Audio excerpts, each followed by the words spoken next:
Okay, so this will be the last part of our discussion on chapter 4, and this will be the start for magnetically coupled circuits. So the next topic will be about the energy stored in a magnetically coupled circuit. Basically, there are three uh, parts or energies that are stored in this type of circuits. So the first one is in the inductors or inductance. So how do we solve for the energy stored in an inductor? We remember our formula for power or energy stored. Energy stored is just equal to power times time. So if this is in terms of time, then we multiply it with the differential time change in time from 0 to t. So this is in general.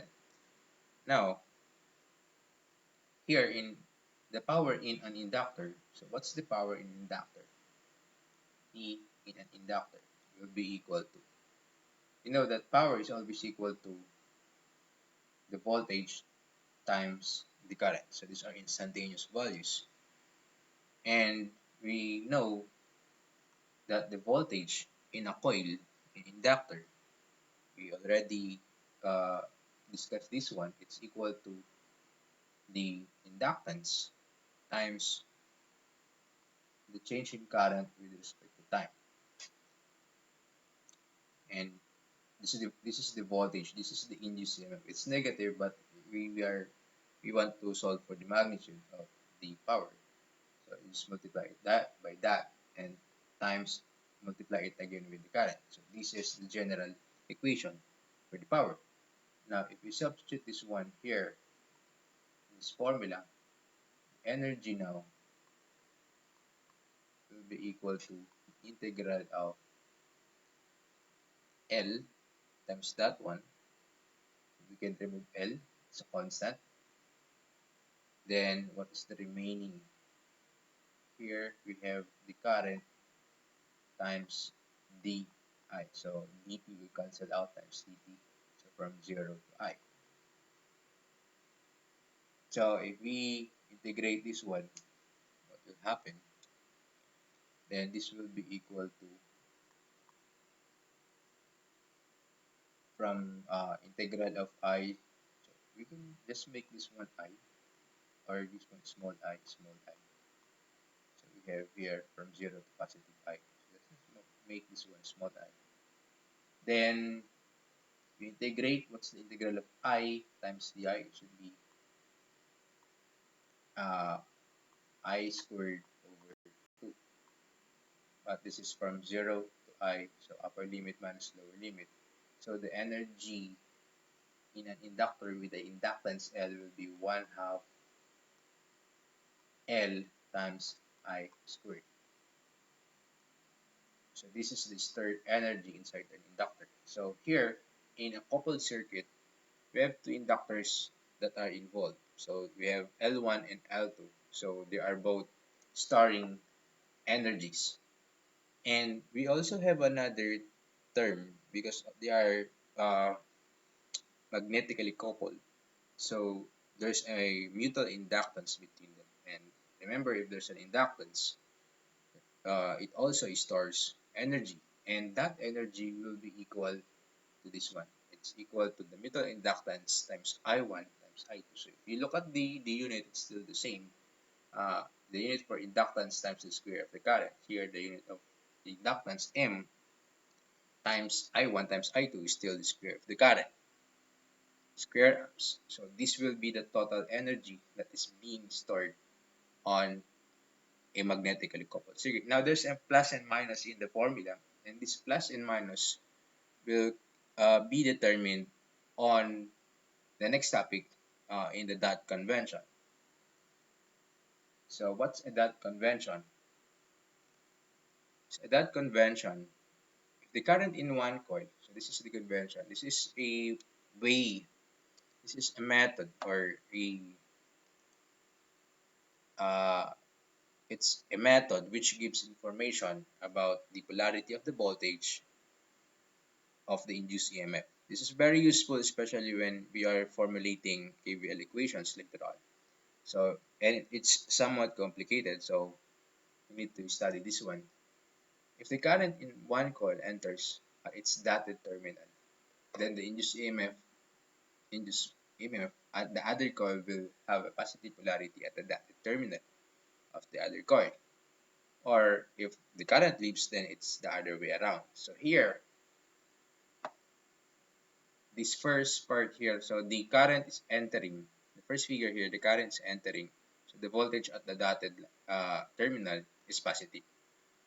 And here, the dotted is at the second one, the dotted is at the other terminals. So it should also follow that the positive terminal of the induced EMF should be also that dotted. But if the current is exiting that dot, then the dot at the other terminal should be negative. Or in general, this is what we actually do. So if we have a coil here, this is our primary coil. Now if I take this one as a dotted terminal and it is magnetically coupled with another coil here, then generally what we do is we always make this one positive and this one negative, and this will be V2. And if you want to determine the voltage here, V2, if this is the dotted terminal at the other side and the current I1 is flowing into that direction, it's entering the dotted terminal of the first inductor, then the value for V2 here will be, so this should be positive, M di1 dt. So now if we uh, change the dotted terminal at the other side, so put it here, then what happens to the value of V2? The positive now will be at the other terminal, so this one now will become negative. So that terminal now will be negative.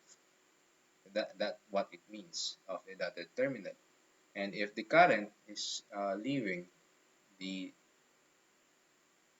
dotted terminal at the first coil, that direction, then what happens to the voltage here? So it's leaving, so therefore the dotted terminal at the other side should be negative. So if this is negative, then that's positive, the other terminal is positive, so this one should be positive. So this one should be positive M di1 dt.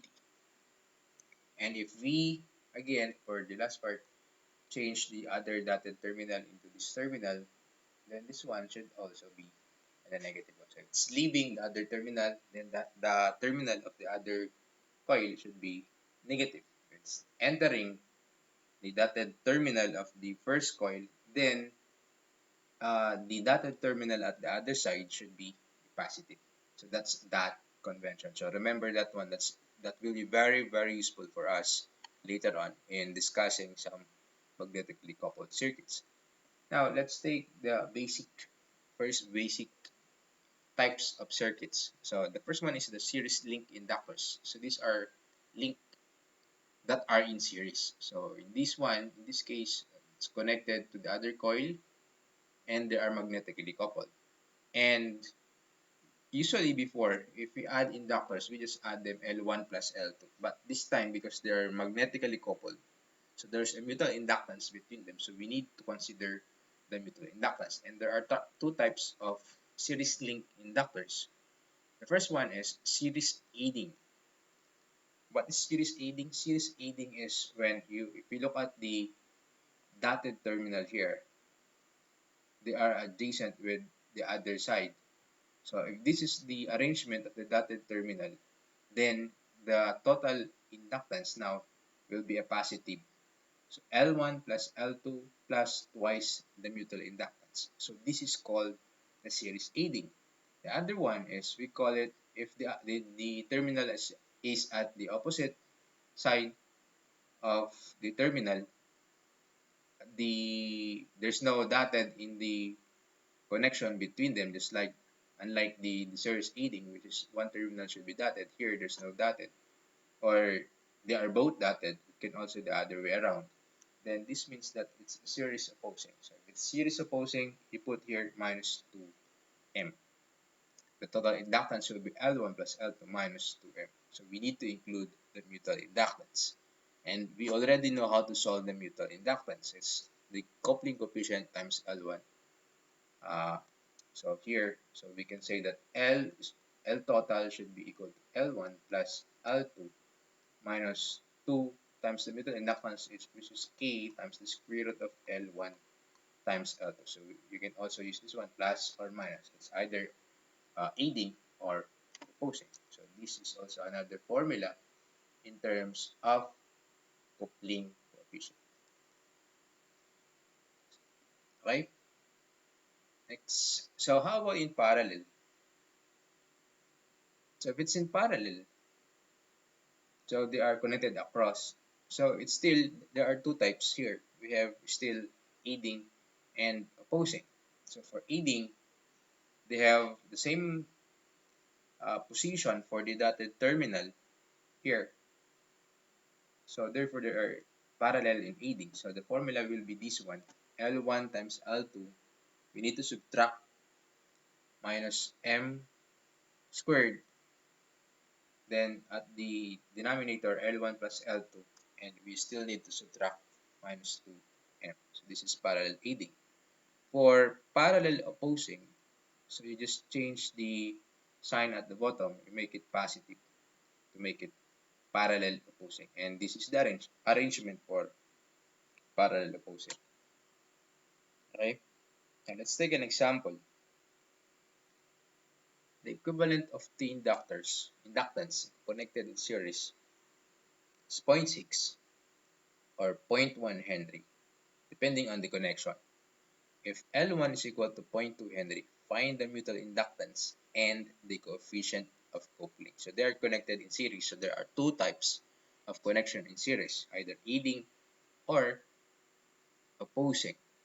So we have zero point 0.6 and zero point 0.1. We don't know if zero point 0.6 is opposing, zero point 0.1 is aiding. But if we remember the formula, take note, if it's opposing, it's minus 2M. So this means that the inductance, total inductance in opposing should always be less than the total inductance in the aiding. So we can conclude that the aiding here, the total inductance in aiding will be zero point 0.6. So 0.6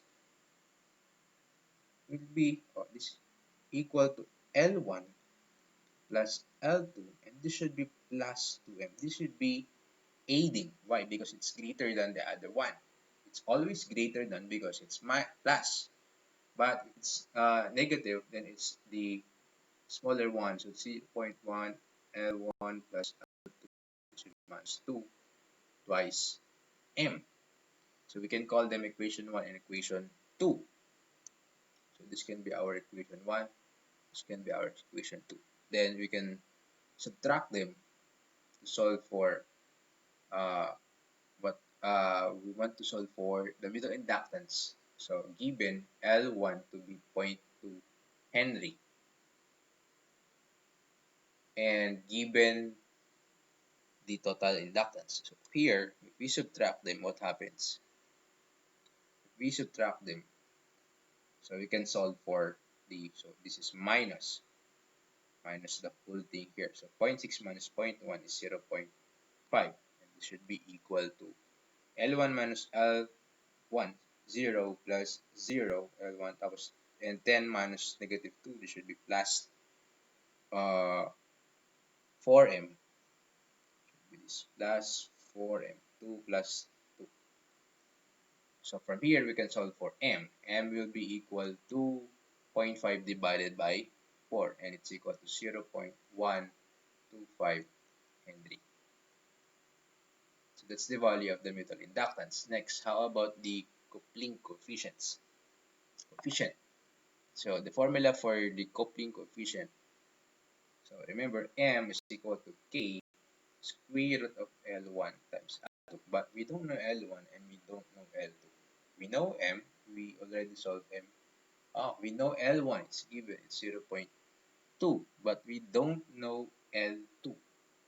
But we can solve for L2. How do we solve for L2? We can either choose from equation 1 and equation 2 and substitute the values for L1 and M. So let's choose 1, equation 1. So 0.6 is equal to L1, which is 0.2, plus L2. We don't know L2. We want to solve for L2.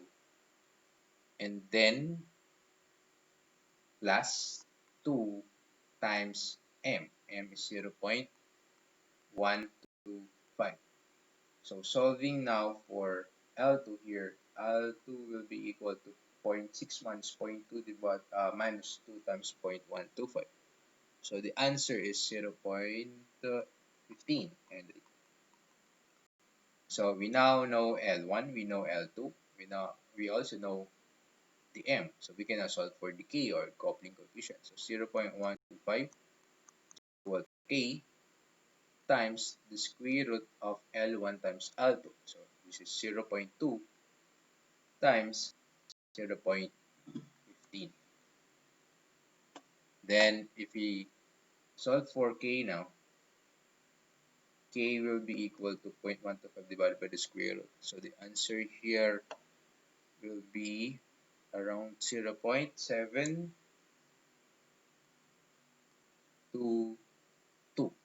and it's unitless. So that's the coupling coefficient. Okay, so that's series and aiding circuits. Now, this one is a very good example for our dot convention. Calculate the phasor currents for I1 and I2 in circuit of figure 4.23, and take note that the two coils are magnetically coupled, so they are magnetic coupling. So we want to solve for I1 and I2 phasor. So we need to include the angle, or angle in polar or rectangular. So there's no given here. It's I1, it's R1, omega L1, omega L2, and R2. So it's linked. So we have here emitter inductance between this one and this one, which is equal to M. And that inductance, the reactance, will be J omega M. So how do we solve this one? So there's another way for us to remember the dotted terminal, dot convention here, when it's a shorted circuit at the second coil. So this is the rule. Note, when assumed currents both enters, so remember this one. Note, when assumed currents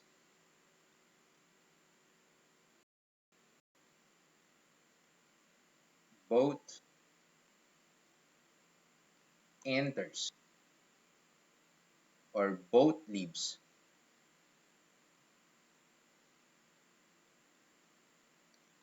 or in other words, they have the same direction towards the dotted terminal, leaves their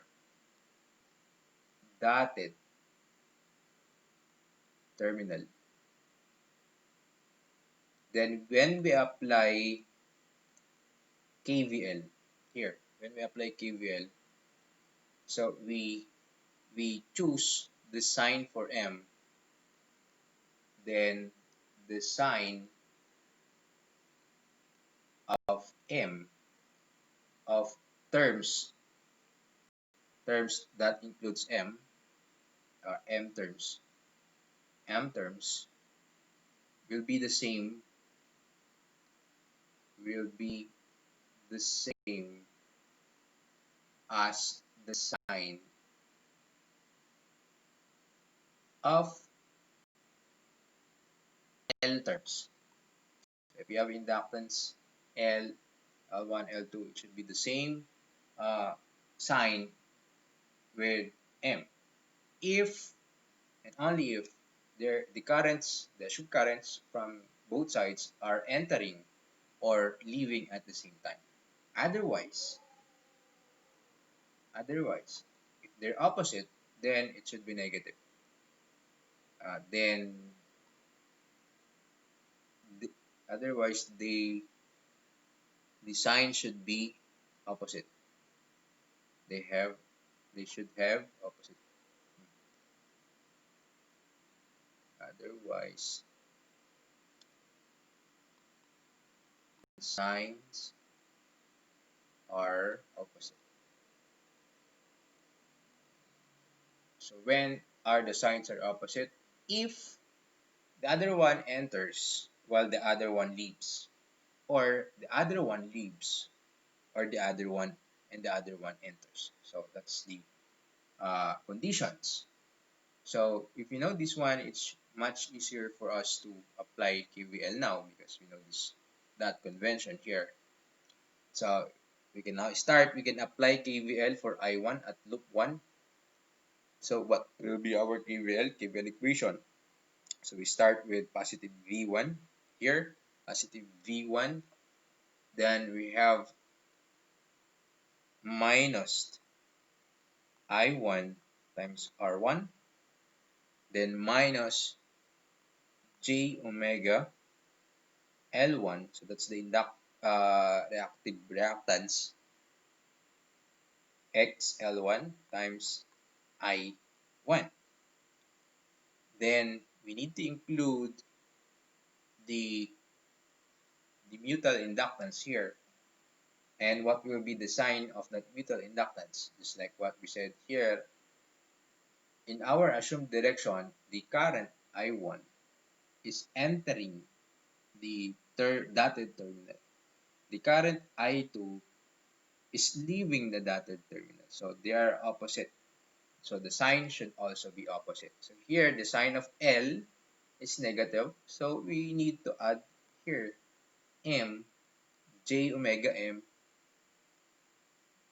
Wait, this would be J omega M. Then what current should we multiply? It should be the other side, I2. Okay, so and this will be equal to 0. This is the induced EMF. The last part is the induced EMF on the other side, and we need to include it on our KVL. Then here, simplify before we continue. We can simplify this one for I1. So I1 and I1 here, we can make both them positive.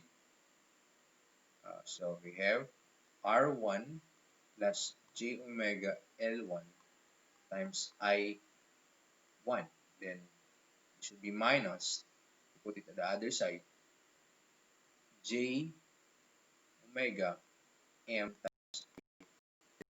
is equal to V1. Let's call this one equation 1. Next, at the other loop, we apply again KVL. So we have here uh, first minus R2 times I2. Then we have minus G omega L2 times I2. Then again, we need to include the mutual inductance. So what is the what will be the sign of the mutual inductance? Because they have opposite direction, so they should be positive because the sign of L is negative, so they should be positive. Positive J omega M, but this time we multiply it with I1. It's due to the first coil, and this should be equal to 0. And again, rearranging this one, we want to rearrange this one. So J omega M times I1.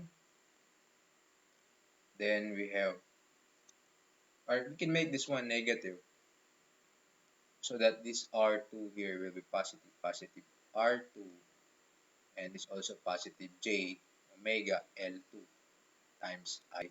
So we factor out I2, and this should be equal to 0. And this is our equation 2. So we have now two equations and two unknowns. So we want to solve for I1 and I2. So how do we do that? We can use the equation to unknowns. So we can use substitution, or we can use matrix. So remember matrix. So here R1, so the first one R1 plus J omega L1, the first equation. Then we have negative J omega M, and the second equation negative J omega M. Then here R2 plus J omega L2. This is the coefficient for the current, and you multiply it with I1 and I2, and it should be equal to the constants V1 and 0. So using matrix, we can solve for I1 first. So I1 will be equal to determinants.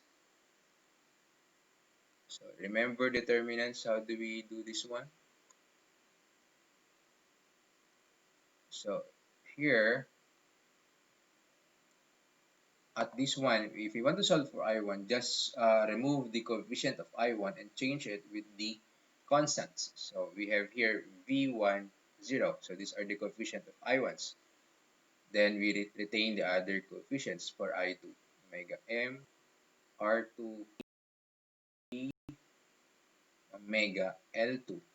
Then at the denominator, it's the determinant of the coefficient J omega L1. Here we have negative J omega M, then negative J omega M, then R2 plus J omega L2. Then we continue downward, negative, positive, upward, negative.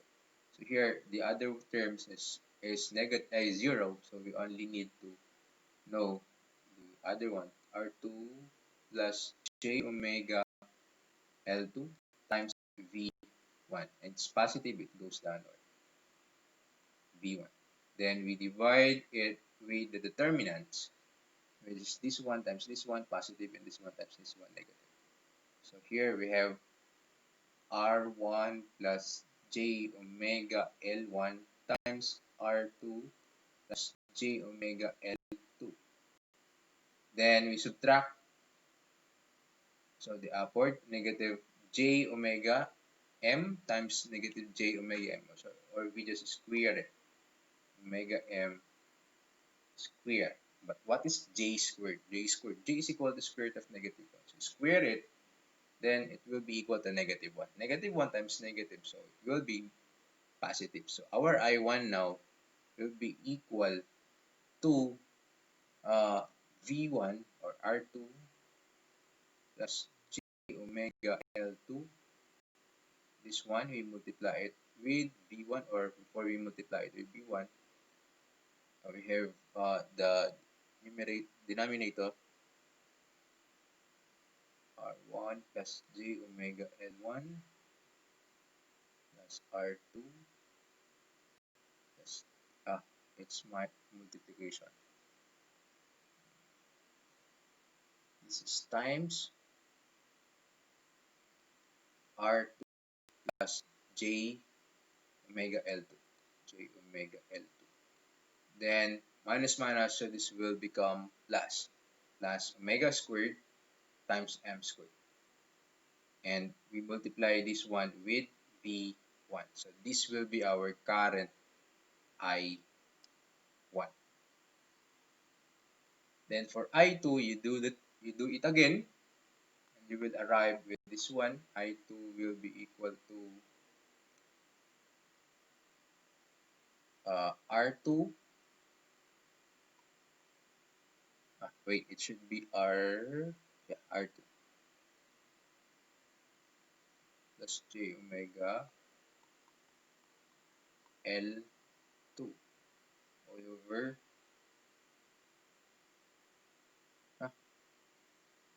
Wait, this is wrong. This should be this is wrong. It's not R2, because now we changed the coefficient of I2 into V1 and 0. So 0 times R1 plus 0, or j negative j omega m times V1. So this will be negative j omega m times V1. And the same denominator because they have the same determinants. Plus j omega L1 times R plus j R2 omega L2 plus omega squared m squared. So this will be the value for I2. So that is how we solve for I1 and I2. Next, let's level up. Here, determine the voltage V0 in the circuit figure 4.24.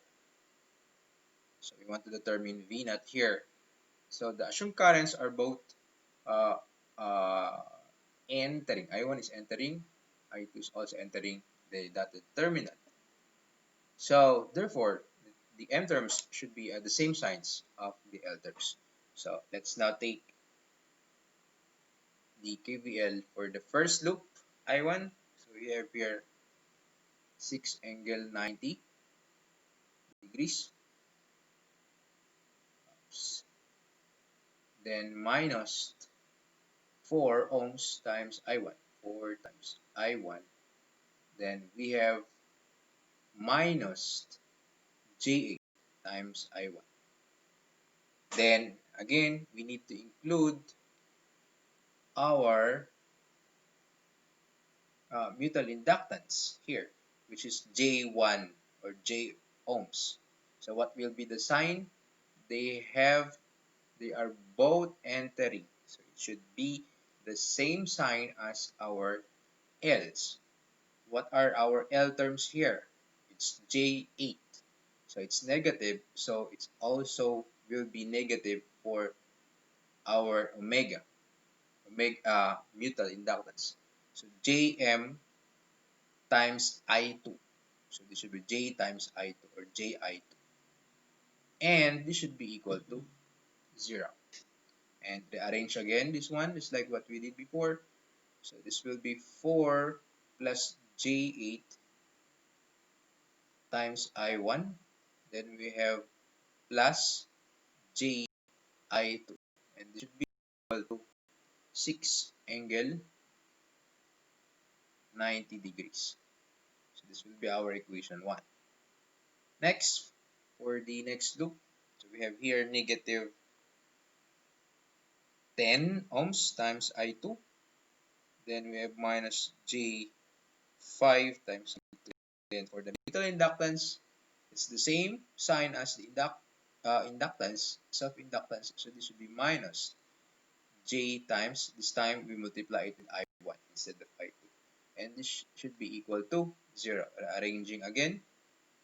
So we have negative, or we can make it positive now, Ji1, then plus 10 plus J5, and this is equal to 0. This will be our equation 2. Then using matrix, we can now solve for the currents. But we only want to solve for I2 because we are solving for V naught here. And remember there's a sign here, plus and minus. So if there's a sign here, we assume that this terminal is positive. But remember, this is entering. The current I1 is entering the node. So the terminal, the dotted terminal at the other side will be the positive one. So in here, the value for V naught should be negative. So V naught is negative.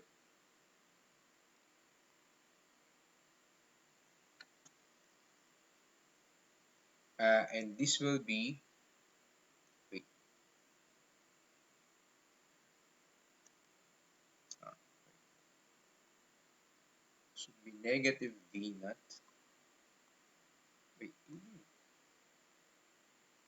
and this should be equal to what? This should be equal to 10 ohms times the current I2. Why is it negative? It's negative because the current on the first coil is entering the dotted terminal, and the assumed sign for V naught is wrong. Actually, it's wrong. It should be the other way around. So we put negative here to correct it, and we solve for V naught. So we need to solve first for I2. So how do we solve for I2? Using matrix, I2 is just equal to what? We change the values for the I2 coefficient. So retain the coefficient of I1, 4 plus J8. Here we have G. Then we change the coefficient of I2 to the constant. So this is 6 angle 90 and 0. Then we divide it with the coefficients, determinant of the coefficients of 4 plus G, then plus J, then plus J, then 10 plus J5. And this will be equal to, this will be 0. So 6 angle 90, which is also the same as J6. So J6 times J. J6 times J. Divided by, here we have 4 plus J, 8 times 10 plus J5. Then we subtract J squared. J squared is negative 1. So negative 1 times negative will become positive. So here, I2 now will be, if you calculate this one in your calculator, it should be 0.06 angle 90.57 degrees amps. So now, if you want to solve for the voltage V naught, V naught now will be equal to negative 10 times 0.06 angle 90.57. So V naught is equal to 0.6 angle negative 90.57 volts. Okay, next, let's level up more harder problems. Compute the voltage V for the coupled circuit shown in figure. So this time, they are connected, unlike the first two examples that they are separately and no connection between them, but they are only magnetically coupled. So here, they are not connected. So how do we deal with this type of problems? So here, first, the given is K equals 0.8. We don't know the mutual inductance. So first, we need to solve for the mutual inductance before we continue to solve this one. Or we can also directly solve for the reactance, because the reactance, we will need the reactance in solving the problem, not the mutual inductance, J omega M. So we can call it XM. This is the reactance for the mutual inductance. And this will be equal to what? Remember that M is equal to K, the square root of L1 times L2. Now, if I multiply this one with J omega, what happens? I also multiply this one with J omega. And if I do that, if I insert J omega inside, so I need to square them, then what will happen? It's proportional. It is square. So that the square root of J omega is still J omega. So it's the same. So therefore, we can say that Xm is also equal to K times X1 times X2. Because the J omega here, if you take it out, it's just J omega still, because J omega squared of J omega squared is J omega. And if you multiply it at the other side, then it's the same.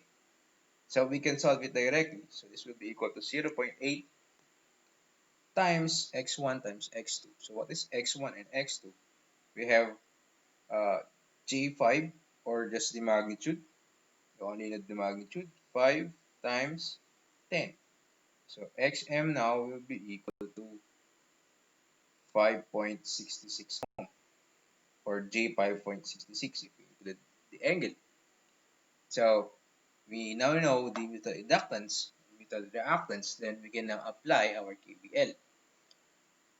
So for the first loop here, so we have 50 angle 0, and we have minus J5 times I1. Then we have minus 3 times I1. Then we have minus J4, so this will be plus J4 times I1. Then we need to include our the term for the mutual inductance. But what should be the sign of the mutual inductance? So I1 is entering the dotted terminal at the first part. I2 is leaving, so they're opposite. So if it's opposite, then the sign is. So we need to. Oh, so what's the sign of the inductance? J5. J5 is negative, so opposite it should be plus. J, what's the mutual inductance? 5.66. And we need to multiply this one with, instead of I1, I2, because it's due to I2. Then this is the complicated part. It's not yet done because if you try to look at the middle part here, 3 and negative J4, there's still I2 flowing in them. And our rules in network loss that we need also to all the current passing through that component, we need to include them. So we still need to add here some other, but the direction is opposite with the path. The I2 is going upward, where our path is going downward. So it should be positive. So there should be plus uh, 3 times I2. Then minus J4. So plus minus J4. So this will be minus J4 I2. And this should be equal to 0. So you need to remember that we need to include all the other currents, the effects of the other currents that are flowing to our components, not just the loop current that we look at. So here, we can simplify then this one. So all the I1s here, so we have 3 plus I1, and all the I2s, so plus negative 3 minus J1.66, 5.66 minus 4. Then you multiply it with I2, should be equal to 50 angle 0. So that's equation 1. Next, for the other part, so we solve for the other part. So negative 5 times I2. Then we go up, negative J4, or first negative J10, J10, I2. Then we have negative of negative J4, so plus J4, I2. Then minus 3, I2. Then due to the mutual inductance, again, it should be the opposite sign. What is the sign of our inductance? J10, negative. So it should be plus J 5.66. And this time you multiply it with I1. Then what are the other components that passes through our common components? So we have plus opposite direction, so 3I, then plus negative J4, so minus J4 I1, and this should be equal to 0. Rearranging again, so we have negative 3 minus J1.66. So factor out I1. And for I2, we have 4, J4, and negative 3. So we have here 8 plus J6 I2, and it should be equal to 0. And what we want to solve here is the value for V, so the voltage V. So V here Again, this is plus minus and entering. So it's true that that side is positive. So we don't need to put negative here. So it's V now will be just equal to I2 times 5 times the resistance 5. So we need first to solve for I2. So from our previous equations, I2 now will be equal to, using matrix, you can just use matrix to change the coefficients of I2. So we copy the coefficients of I1. So we have 3 plus J and negative 3 minus J8, 1.66. Then we change the coefficient of I2 with the constants. So we have here 50 angle 0, or just 50, and then 0. Then determinant, copy the coefficients, 3 plus J, negative 3 minus J 1.66, and we have negative 3 minus J 1.66, and 8 plus J 6. Then we do this again. So the going downward will be negative, 0, and the going upward will be negative. So negative and negative, it will become positive. So this will be 550 times 3 plus J 1.66. And at the denominator, this will be equal to 3 plus J times 8 plus J6. Then minus negative 3 plus minus J 1.66, and you square this one. And if you do that, I2 will be equal to 8.62 angle negative 84.79. The unit is amperes. So we can now solve for the voltage. The voltage now will be equal to that one, 8.62 negative 24.79 times 5. So V is equal to 43.1 angle 20 negative 24.79 volts. Okay, so that is our voltage. Next, two coils of inductance, says 4 and 6, are connected in parallel. The mutual inductance is 3 Henry. Calculate the equivalent inductance of the combination if the mutual inductance assists and if the mutual inductance opposes the self-inductance respectively. Now, how do you solve this one? This will be your sheet work. You can do this one. You just use the formula, but just like our first example, but this time it's parallel instead of series. So there's a formula, L equals L1 plus L1 times L2 minus M squared all over L1 plus L2 plus or minus twice M. So use this formula and solve for the inductance.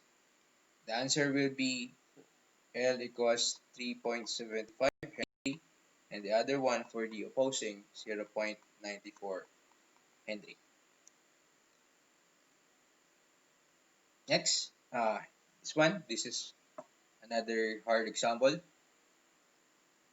Determine the phasor currents I1 and I2 in the circuit if B is equal to 12 angle 60.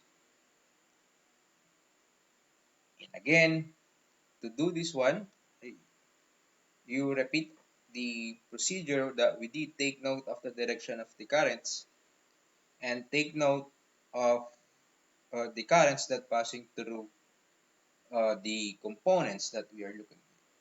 If there's two currents that passes through, if they have the same direction, you add them. The opposite direction, you subtract them. So remember that. So this will also be your sheet work. You can solve this one on your own. I can give you the equation, then the answer, then you can now solve for your own. So the equation for this one, so solution. For the first part, for the loop I1, so if we apply our KVL at I1, so we have B, which is 12 angle 60. Then we have minus 5 I1 minus J2 I1. Then we need to include here, before I continue, we need to include here our mutual inductance after the inductor so that we cannot forget the sign. So here, the current enters our I1 enters the dotted terminal I2. So if we look at the currents that passes through the second coil, it's not just I2 but also I1. And I1 is in this direction, I2 is in that direction. So this is I1 and this is I2. So what will be the direction of the current? So they have opposite direction. So it should be I1 minus I2. It should be I1 minus I2. So we need to take note of that. So here, minus J2, then the mutual inductance. So what should be the mutual inductance? Enters and enters. I2 is also entering. So we can assume that the current is flowing through that I2. So it should be minus minus. So it should be minus. What's the mutual inductance? It's J3. So minus J3. And this one is in terms of the other I2. Then next, for the other one, for I in terms of I1, because there are two currents that passes through here, again, it should be what? It's the opposite direction. I1. I2 here is entering, but I1 is leaving. So the mutual inductance due to I1, J2, due to current I1 and J2 will be what? This is due to I2. J3 times I2, this is due to I2. How about due to I1? Just like what I said, there's two currents flowing to J6. So there are two equivalent currents. So not just J3 I2, but another one, another J3, but this time in terms of I1. But what will be the sign? Because I1 is leaving the dotted terminal. Remember, I1 is leaving the dotted terminal. And the other current, I1, is also the same current entering the dotted terminal of the other inductor. So entering and leaving. So this means it should be the opposite sign of the inductor, which is J2, which is negative. And this should be positive J31. It should be positive J31. So take note of this. There are two currents flowing through J6. So you can also do this one on the other side. Because it's not yet done, we still need to move on for the other inductor. So we have here minus J6 times I1. Still this is our loop, I1. Then again, we need to include the mutual inductance here. And the current that passes through the other inductor due to J2 is just I1. So we just need to include I1 J omega J3 times I1. Now, now we don't have I2 here because I2 is not flowing to J2. Here at the first part, I1 and I2 is flowing through J6. And negative, this one, if I label this part here, this is actually due to J6. This is due to J6. This is the mutual inductance due to J6. And the current flowing through J6 is I2 and I1, so we need to include them both. While here, J3 I1 is just due to J2. So it's the current flowing to J2 is just I1. So we only need to include that one. But what should be the sign of that? The sign should be depends on the sign of the inductors. So what's the inductors? It's J6. It's negative J6. So and what's the direction? What is the direction of the currents? So the direction I1 is entering. So what will happen here?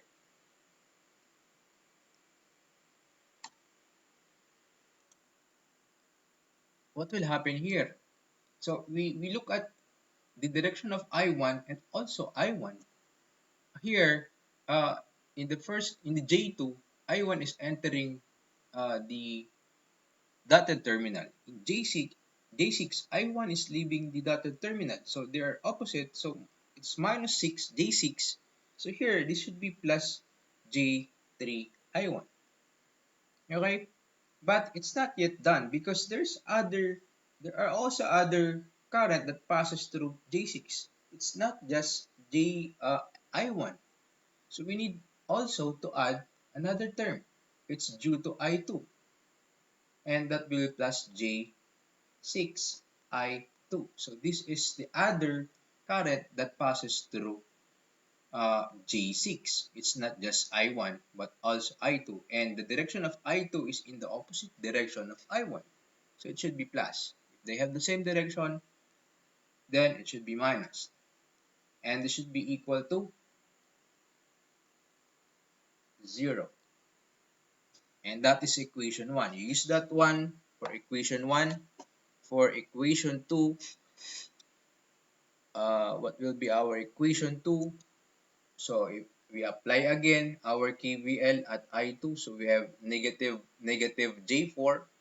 So we have positive J4, negative J4 I2. Then we have minus J6 I2. Then this is much easier now because there's only one current passing through J2 and that is I1. So we need to include J, the mutual inductance, mutual reactance times I1 due to I1, but the sign now will be, so I1 is entering while I2 is also entering. So this should be what? This should be minus J3 I1. They are both entering. Then there are also other current. I1 also passes through J6. So we need to also include that one, J6 and I1. And what should be the sign?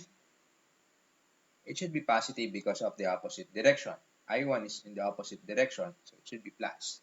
And this should be equal to 0. And that's equation 2.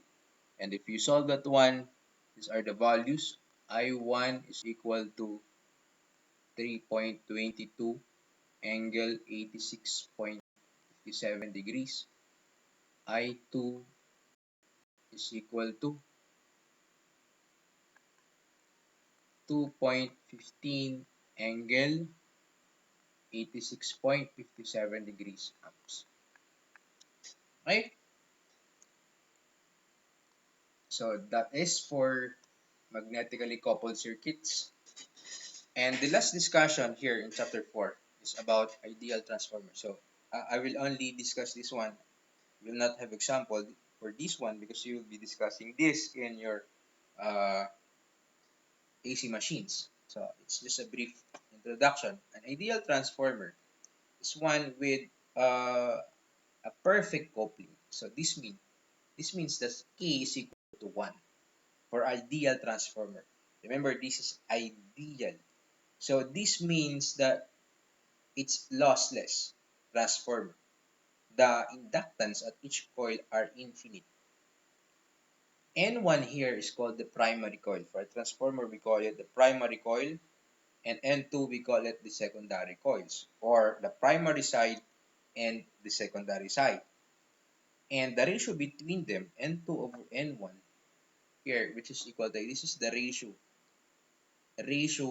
turns ratio, they call it turns ratio.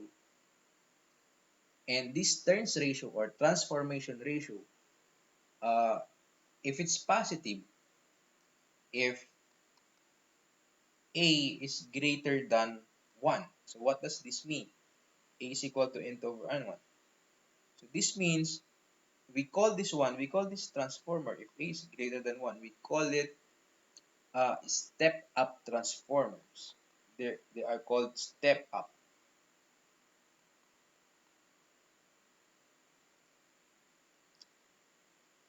If A is less than 1, then we call them step down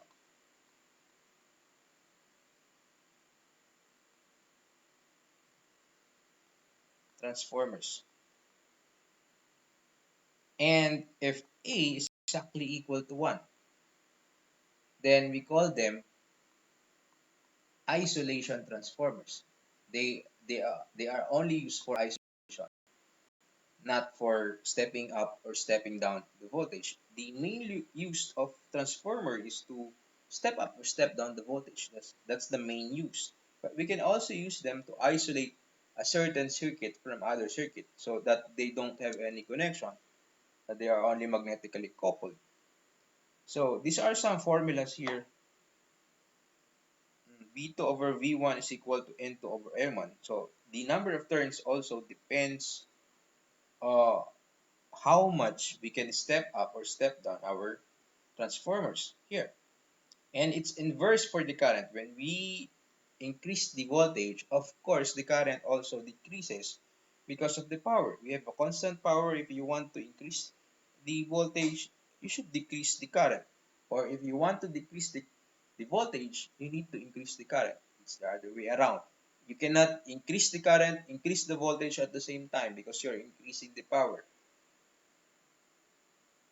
Now, for the reflected impedance through ideal transformer, this one, uh, we can create a circuit, represent an ideal transformer by changing. So this part here is the primary side here. Then the secondary side, we need to represent it into the circuit, but they are isolated. But we can make it into a single circuit. We call them reflected impedance. So we need to reflect the impedance at the other side to the primary side. So this one is the reflection of the impedances at the secondary side. So these are reflected impedance, secondary reflected impedance.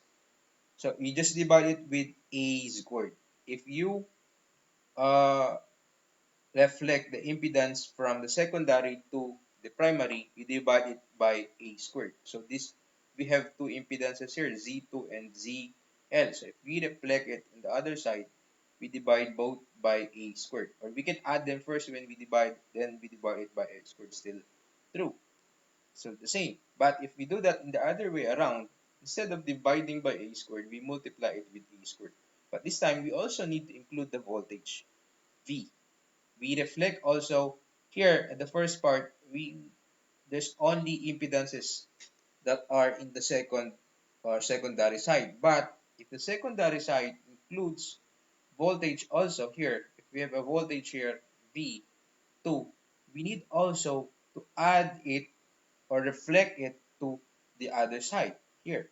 So we need to include here another V2, but this time this value is not just V2. You need to divide this one by A instead of multiply it by A, not A squared. If it's impedance, you divide or multiply it by A squared. Voltage, you divide or multiply it with A, the same as the current.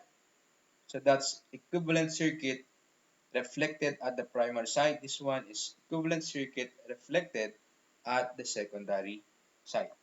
So that's an ideal transformer. You will discuss more of this one later on in your uh, machines, AC machines. And remember, this is ideal. The actual uh, transformer does not look like this, but it's more complicated. For example, the impedance, we have here two other factors here. It's like that. And these factors are due to the magnetic properties of the transformers. Okay, so then This will be our last discussion in chapter 4. And I'm still thinking if we can continue for chapter 5 and 6. If we cannot do that, then we can end here at chapter 4 already. But I will try to finish at least chapter 5. Okay?